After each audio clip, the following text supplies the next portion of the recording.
Creating both a compact yet functional EDC has been one of the major motivators of exploring this topic in the first place. And recently I started testing out a couple ideas for using a flashlight as a dangler. So today we're going to be talking a little bit about integrating things, but also more specifically, we're going to talk about setups that use a flashlight to carry a bunch of items in your pocket.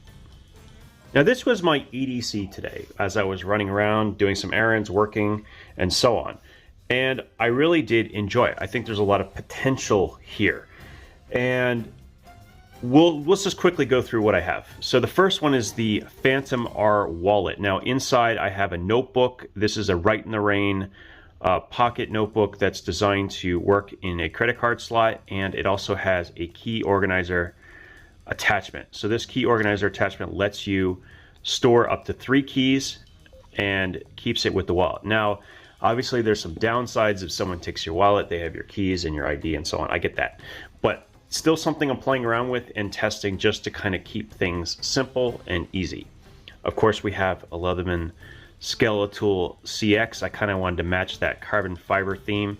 It has a persuader end, which is kind of a pseudo hammer and bit holder and pry tool. This is awesome, made in Shapeways. I'll put a link to that. And then here's the thing I wanted to really focus on, which is using a flashlight as a dangler. And that requires the flashlight to be a couple of things. One is it requires it to be short, and it also requires that the lanyard loop be on the opposite end of the clip. And the thing is most flashlights have the clip on this side going that way, so you can't really do this. But because of this thing called, they're calling the O-Link from Olight, you can actually turn either the Perrin Mini or one of the S1 batons into a dangler for your keys or for anything else that you would have, like so.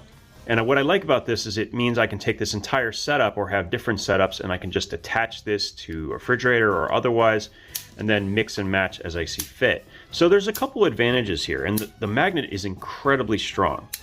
So I like this as a solution, and because the ring can spin, you can select which item you want to take off at a given time, or if you need the flashlight, you just pull the flashlight right off.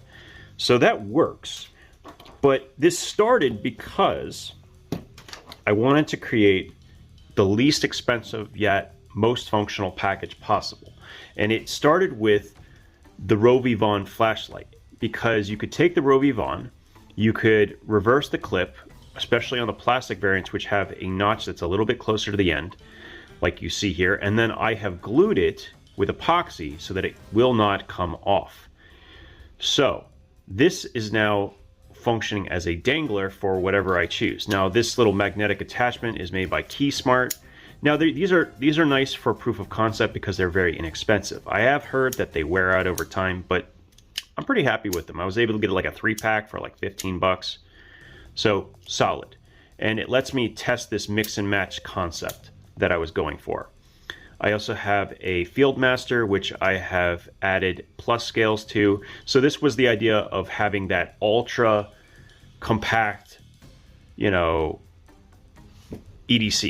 Combine this with a folding knife, and now you're good to go. Now exchange this for your pocket knife of choice, whether it's the Deluxe Tinker or elsewhere, and now you have a great setup. And then when you need the flashlight, you just take it off, and it's already set up, designed for you to go right on your hat.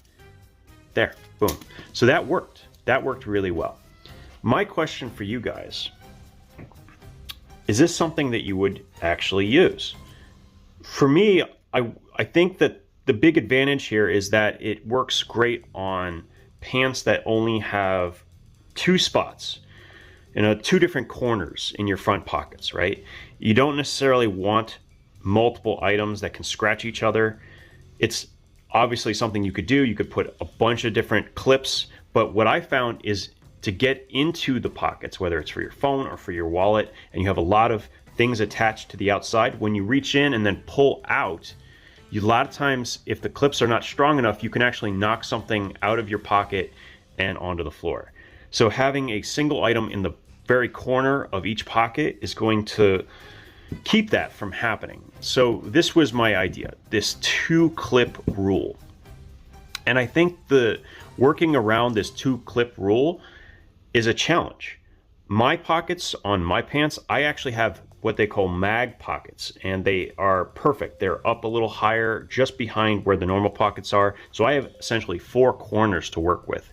Most people don't have that. And I think the use of a dangler like this keeps items from jingling in your pocket, but also they keep them oriented in such a way that it's not uncomfortable. It's not uncomfortable to sit down in, and they're not like sitting at the bottom of your pocket, laying sideways. So, you know, they kind of bulge out. So I like that. Now, maybe I'm being obsessive, and God knows that I do about this stuff, but I think this could be of use to someone. So even if you don't have the Olight setup, or you don't want to go that route, I think something like this would work really, really well. Just be a reminder that not all flashlights can do this, where they have a key ring like this and then a pocket clip in reverse orientation. The Rovivon flashlights are really good because they're very powerful, 650 lumens.